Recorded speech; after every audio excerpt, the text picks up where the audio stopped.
Salut à tous, ici Reg et je suis de retour de vacances pour parler de Game of Thrones.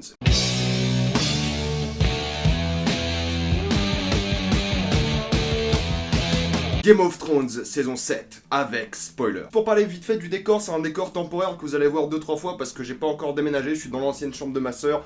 C'est le bordel, c'est mal organisé, mais il faut que je parle de Game of Thrones. Et il y aura pas de vidéo sans spoiler de Game of Thrones car mes plus gros problèmes de la série sont dans les trucs que je dois spoiler. Et on va commencer tout de suite avec cette 7ème saison qui est la plus courte de Game of Thrones et je vais commencer tout de suite par le dire, la moins bonne. Vous savez que j'aime bien me faire détester dès le début, alors pourquoi je trouve que Game of Thrones saison 7 a sorti sa moins bonne saison jusque-là. Déjà, rendons à César ce qui est à César, la réalisation de cette 7ème saison est spectaculaire.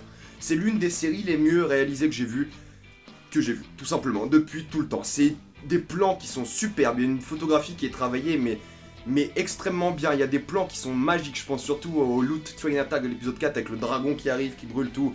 Au tout dernier épisode où il y a les marcheurs blancs et la tempête de neige derrière, à tous ces magnifiques et sublimes plans qui sont à certains moments très intimistes, surtout dans les relations entre Jaime et Cersei par exemple, et à certains moments juste épiques avec l'arrivée des dragons sur les marcheurs blancs dans l'épisode 6, plein de trucs comme ça. Il faut donc quand même admettre que la réalisation marche sur les plans vraiment épiques et fantastiques de la série, mais vraiment sur les plans les plus intimistes, les plus sérieux, les plus liés au développement de personnages. Ils sont très bien pour montrer l'échelle, la taille des conflits et des environnements, mais aussi très bien pour montrer les conflits émotionnels des personnages.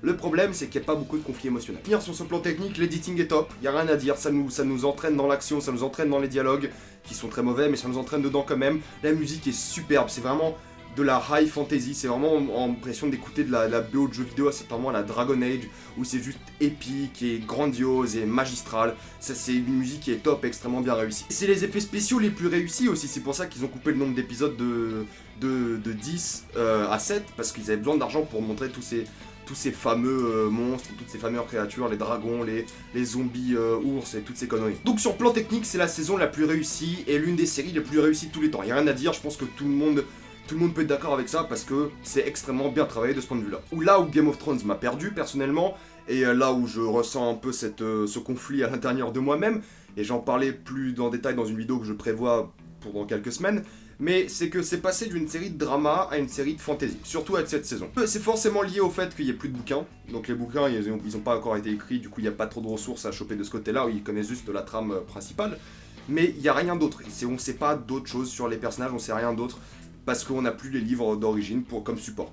Non vraiment, les 6 premières saisons de Game of Thrones, un peu moins la dernière, c'était du drama politique, du drama entre personnages, il y avait des morts, il y avait des surprises, il y avait des événements, il y avait plein de trucs comme ça qui nous entraînaient dans l'action, dans les intrigues et dans la suite de l'histoire, de la narration.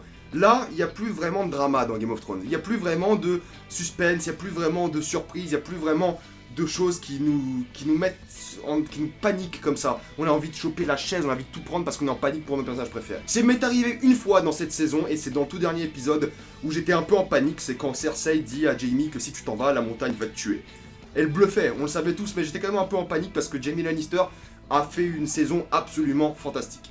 C'est passé de l'un des plus gros fils de pute de la série première saison au gars le plus adorable ever dans cette saison. D'ailleurs, la meilleure scène pour moi de la série, c'est le moment où Jaime Lannister voit donc Daenerys par terre avec son dragon, et là il pense au Mad King, il pense à tous ces gens qui ont été brûlés par les dragons, à tous ces gens qui ont souffert à l'ancien roi, donc le Mad King.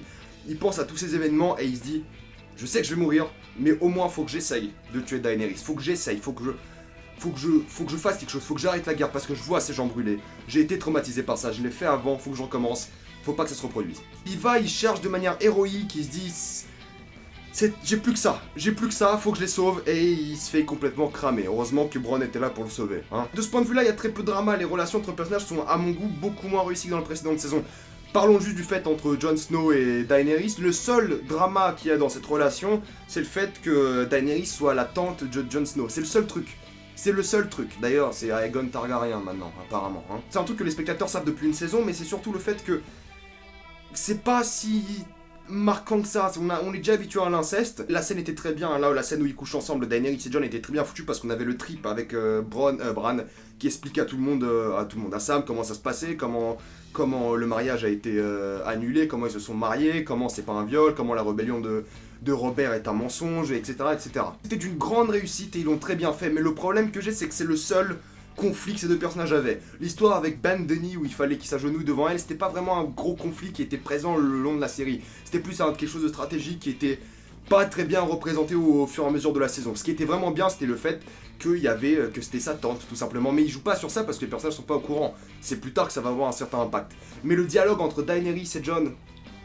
Oh, comment c'est gênant. Comment c'est incroyablement gênant. Le moment où il est dans le bateau, il lui fait Dany, j'en pouvais plus. Les dialogues dans cette saison, ils sont minables, je suis désolé. Dans le dernier épisode où Tyrion parle à tout le monde, où il présente un peu le conflit des marcheurs blancs et tout, le dialogue était tellement mauvais. Tellement mauvais. Il arrive, il fait que nous sommes un groupe de personnes et nous ne nous aimons pas. Surtout avec Arya et Sansa. Les dialogues entre Arya et Sansa, Jon et Daenerys. Waouh. Waouh, waouh, waouh. C'était écrit à la pisse. Il y avait, je sais pas, c'était pas du tout naturel, c'était genre tellement prévisible, c'était tellement mal fait au fait. C'était pas mal joué, c'était bien joué, mais c'était... Le dialogue était tellement gênant et cringe, j'ai regardé, j'étais comme ça, je fais... Oh, aïe, aïe, aïe, c'est mauvais comme dialogue, c'est pas digne de Game of Thrones, ça, tout simplement, et d'habitude, c'est bien écrit. Parce que les intrigues entre elles-mêmes sont bien écrites, même si là, dans cette saison, ils ont oublié, mais que l'espace et le temps étaient un truc qui existait dans la vraie vie. Ils ont fait le temps et l'espace, on s'en fout, il y a des failles temporelles, rien à foutre. Les gens, ils se téléportent, il y a des ellipses de malades. Il y a les Gendry qui retournent au mur, mais en courant comme Usain Bolt. Il y a les corbeaux qui volent hyper vite. Il y a Daenerys qui arrive de l'autre bout du monde en dragon en 5 minutes. Il y a des ellipses mais qui sont flagrantes et on voit juste que c'est de la fantaisie quoi. Ils ont arrêté de se préoccuper du drama, ils ont arrêté de se préoccuper de tous ces délires de temps là, c'est juste une fanfic Donjons et Dragons. Parce que c'est un vrai problème parce qu'il n'y a pas de surprise, il n'y a pas de drama, et les seuls trucs qui sont bien c'est que ça soit encore Game of Thrones et que ce soit les personnages qu'on aime. Parce que sans ces personnages qu'on aime, sans les précédentes saisons, cette saison est à chier. Non vraiment, parce que le dialogue est mauvais, les personnages sont vraiment, ils ont rien de particulier, c'est juste parce qu'on les connaît depuis un moment, du coup il n'y a pas grand chose à développer, il n'y a pas de nouveaux personnages, et il n'y a rien de particulièrement intéressant à propos d'eux, de leur relation. La seule relation intéressante c'est celle entre Jaime et Cersei, parce que Jaime elle est bien du côté d'affronter les marcheurs blancs, et Cersei est complètement contre. Et c'est le seul drama de personnages qu'on a dans cette saison, le reste c'est absolument absent. Le problème que j'ai avec cette série quand même c'est que je l'aime bien cette saison, parce que c'est de la haute fantasy pour une fois, c'est une grosse série, gros budget de haute fantasy. C'est pas très dramatique, c'est pas très réussi du point de vue des intrigues, de la manière dont elles sont liées, et elles sont bien réussies la manière dont elles sont écrites, l'intrigue générale, je veux dire. La manière dont elles sont liées, c'est un peu mauvais, je trouve, et les dialogues sont mauvais, mais c'est de la haute fantasy, c'est Jon Snow qui se bat avec des marcheurs blancs, les dragons qui arrivent, c'est épique, c'est grandiose, c'est beau à voir. C'est beau à voir, mais c'est creux, en fait. Les enjeux sont là, c'est déjà ça, mais notre amour pour les personnages, il disparaît au fur et à mesure, même si Jaime Lannister, c'est le seul qui avait un peu de drama, qui a un peu d'histoire, lui, s'est renforcé en tant que personnage. Les autres, ils sont juste là, genre. Et c'est un vrai problème. Pareil, toute l'intrigue avec Euron Greyjoy et Theon Greyjoy, comment c'était pas intéressant, on en avait rien à foutre. L'intrigue avec Arya et Sansa, on savait que c'était un jeu de merde de la part de Littlefinger, on savait qu'il y avait un complot, on savait qu'il y avait une conspiration, on savait tous ces trucs là, mais c'était pas du tout intéressant, c'était pas